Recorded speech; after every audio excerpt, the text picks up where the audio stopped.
Senators Hillary Clinton and Barack Obama no doubt worrying who's going to win the tight race in Nevada today. But should they be more worried about this? A new survey shows that the biggest economic fear on Wall Street, a Democrat in the White House. It even tops worries over a recession or a terrorist attack. Well, is this one of the reasons stocks are so shaky right now? Hello, everyone. I'm Terry Keenan. Welcome to Cashin. Let's get the stock smarts.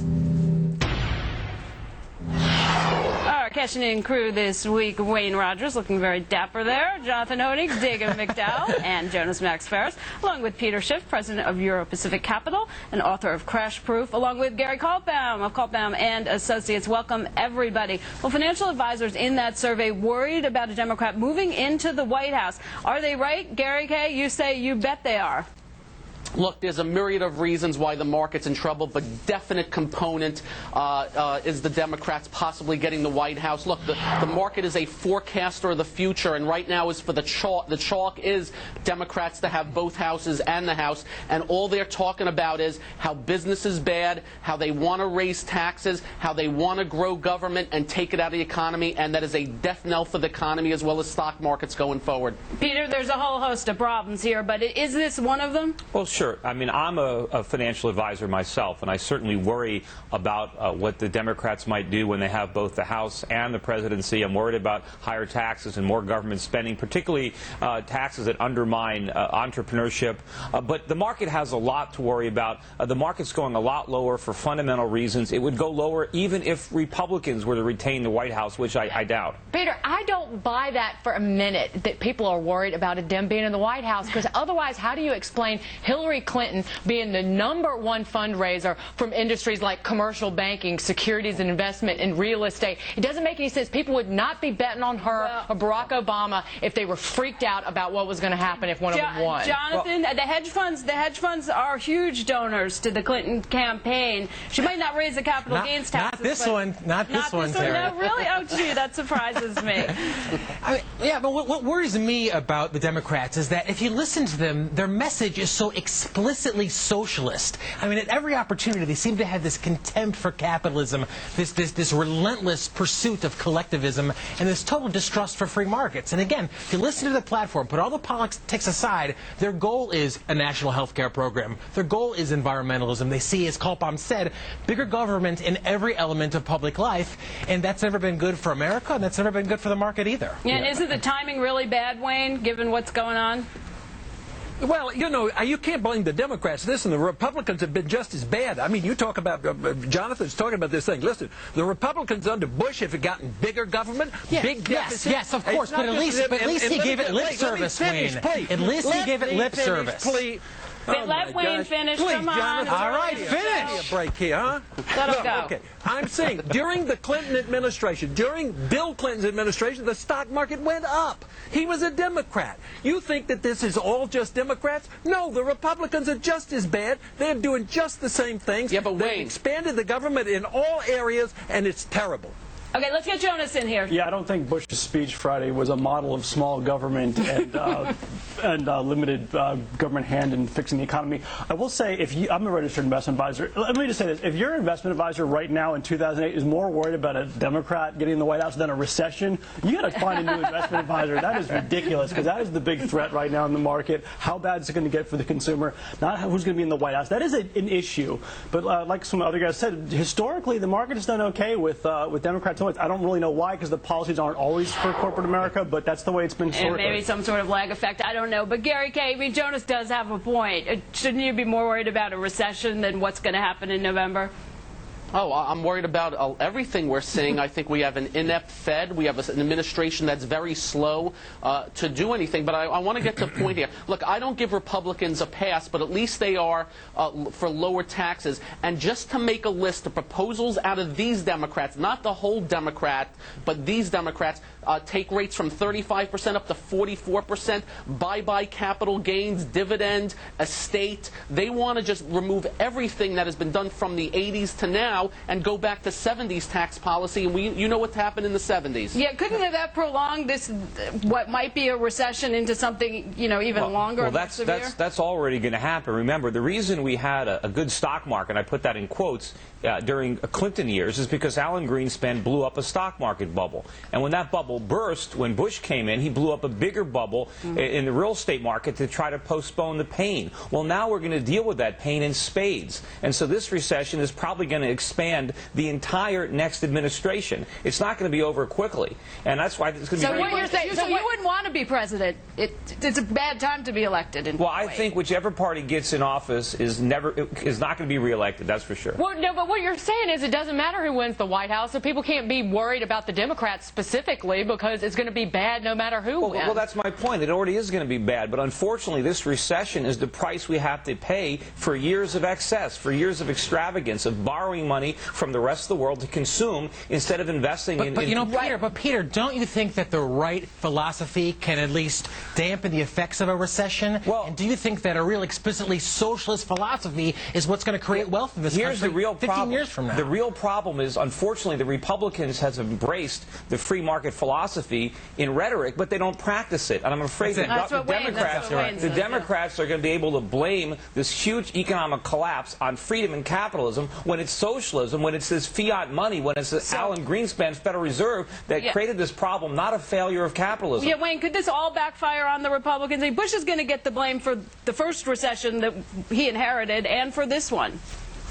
Well, I think Peter's absolutely right. The Republicans have talked about it in rhetoric, but they haven't done anything. The Congress is essentially constipated in that sense. They don't do. They talk about, you know, we're going to have a good tax policy. We're going to save money. We're going to have a balanced budget. They haven't done one of those things. They have spent more. They have a huger government than when they went in. It's been a disaster. So the Republicans are going to get blamed. You want to see investors and business people get behind somebody? You watch for Mike Bloomberg to throw his hat in the ring. Jack Bogle has been trying to push him into it for months now. But you're all acting like the public doesn't like big government spending programs in a recession. That's the one time almost everybody tolerates what's essentially big government socialized programs, which is to buy us out of a recession. And that's what we've been doing since the Great Depression. But it doesn't work. There's a difference. It limits the upside. It actually helps on the way down. In fact, when we didn't do it, we had much bigger recessions than we used to have in the last 10, 20, 30 years. But look how we're even dealing. Look how we're even dealing with the recession that's supposedly coming. We're doing it by income redistribution, right? We're taking money from the rich. We're giving it to the poor. We're doing it by inflation.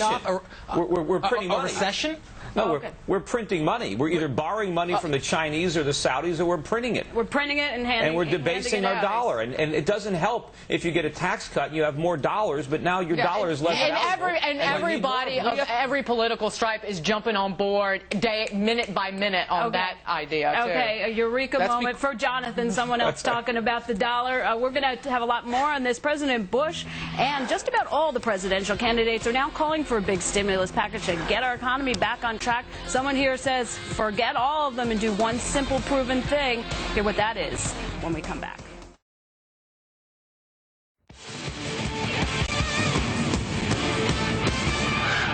We'll cut everyone's taxes right now and do it for good to jumpstart our economy. That's the cure Jonas is recommending. And Jonas, it's a cure that's totally opposite of what we're getting out of Congress and the White House right now, because you would like permanent tax relief. I like what I call intermediate term relief, which is like a payroll tax cut for maybe 6 months to a year.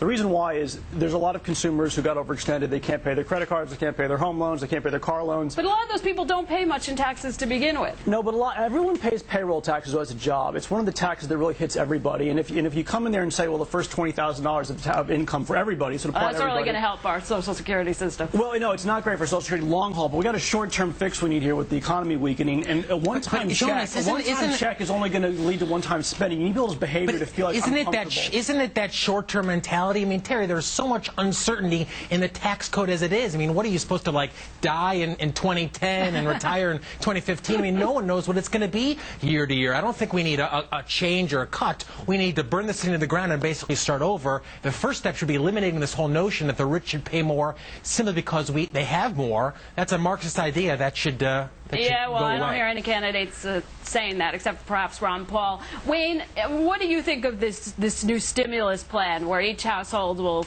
get some number of hundreds of dollars to go spend? I disagree with both. I think all you need to do is leave the Bush cuts in place. They were an enormous stimulus to the economy. They've done everything right with those taxes. Already, you've got 65% of the people in the United States pay 1% of the tax. The top end of the people of the people earning money in the United States pay most of the taxes, almost 90% of the taxes. So you can't keep, quote unquote, taxing the rich. What we need to do is cut the spending. That's the problem. It's not a tax situation. It's cutting the spending. Leave the Bush tax cuts in place. They've done a wonderful thing for the economy.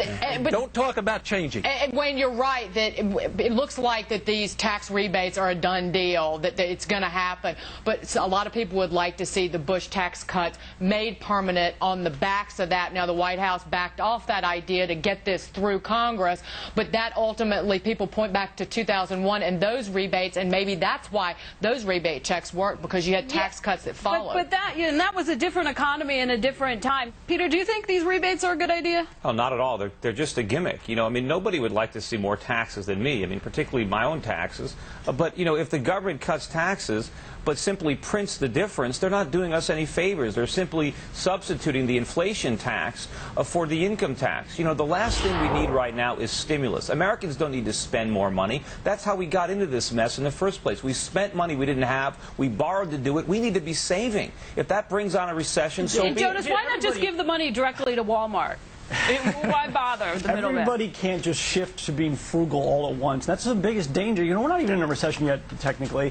And if consumers start to worry and start to think they have to ease back, their jobs are insecure, that's what causes a recession more than anything. And if people start to panic, if they start to all get smart all of a sudden overnight, it's trouble. Jonas, do you think this stimulus is going to, I mean, is this stimulus, you put that in quotes, is that going to avert a recession? We've been buying ourselves out of recessions for a very long time. It's not going to do anything. I mean, it has problems. You don't create wealth by taking it from the rich and giving it to the poor. Why is cutting the payroll tax taking money from the rich? What are you talking about? How much money do you have to taking money from the rich to solve this problem? Because it's not for everybody, Jonas. It's under a certain income threshold. If you don't pay the payroll tax, that's what you and the IRS. But everybody pays the payroll tax. Well, I know. But they're not taking it from the rich either. They're printing it. They're taking it from everybody.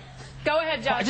Just gonna say, I mean, this whole idea of incentivizing consumption to spur the economy is ludicrous, Terry. It's not consumers. Consumers don't do anything. It's the producers. Exactly. We should be incentivizing. It's the big people don't produce stuff for each other. They produce stuff because consumers ultimately demand stuff. Because you buy it. No, wait a minute. Planet, okay, nation where you live in, Jonathan. Wayne, come in and break this tie. Not a tie. It's crazy. No, it's not. He's right. I think. Go ahead, Wayne. I think that you have to realize that in the economy there are going to be ups and downs, and the fact that you have to think that the government is going to fix it every time by either taking the top off and creating a heavy tax burden or stimulating the economy on the bottom. Listen, so we have recession lived. is a necessary If evil. you'll forgive the expression, we have lived very high on the hog for the last 20 years. And the this problem country is it wasn't even rich. our hog. We have done. If you look at us in comparison to the rest of the world, we have done wonderful things. We need to be satisfied with that. Our next generation or the next generation after that are going to have to satisfy themselves possibly with a different standard of living. Absolutely not. That's a wrong attitude. That's insane. Okay, gotta leave it there. But if you get some tax cuts in place, it will maybe help make a bad recession not as bad. All right, okay. Gotta leave it there. Don't forget, though, you can catch this. Time now for Best Bets. Okay, Wayne, a tough market here. What are you playing? Well, I'm playing the shorts. That's SDS. That's the short of the S&P 500. I've had that short on as a hedge in the last couple of months. I'm a little over 20%. And as I said earlier, I'm going to short Jonathan's brain along with it. Okay, you're still bearish, Jonas? I'm not that bearish. I'm not crazy about shorting the broad market. I would rather just cut back on my playing? stuff. I am playing my up the down economy pick here with another short. This one's a basic materials. It's an ETF, very risky, but during a recession, these companies are going to fall much further than the regular stock market, so you can hedge your regular regular stock portfolio, Okay. paper companies, mining companies, etc. Peter, he's shorting your favorite stocks. If you want to be short, don't pick basic materials. That's not the place to be short. what are you inflation, and you want to be on pure plays on the U.S. economy. I think in these difficult times, all the volatility, you want staying power, you want yield. I like Harvest Energy, HTE. It's near the lows now. It's a Canadian trust listed on the New York Stock Exchange. You get about 20% yield, pays monthly, and Canadian dollar. But Peter, Jonathan? why, just out of curiosity, why is it down by a third since last summer? Well, you know, you've had problems with natural gas prices, which had weakened, and now they're strengthening. And I think you've also had a lot of other margin call related selling from some of the hedge funds that were long on leverage. So, Jonathan, how are you playing this market? I like muni bonds quite a bit right now, Terry. MUB is an ETF that tracks a national muni bond index. Shouldn't be your only position, but you know, the asset class in general, I think, is a great hedge against likely higher taxes down the pipeline. Okay, we got to leave it there. Thanks, everyone, for joining us. Have a great weekend. All the news is straight ahead right here on Fox.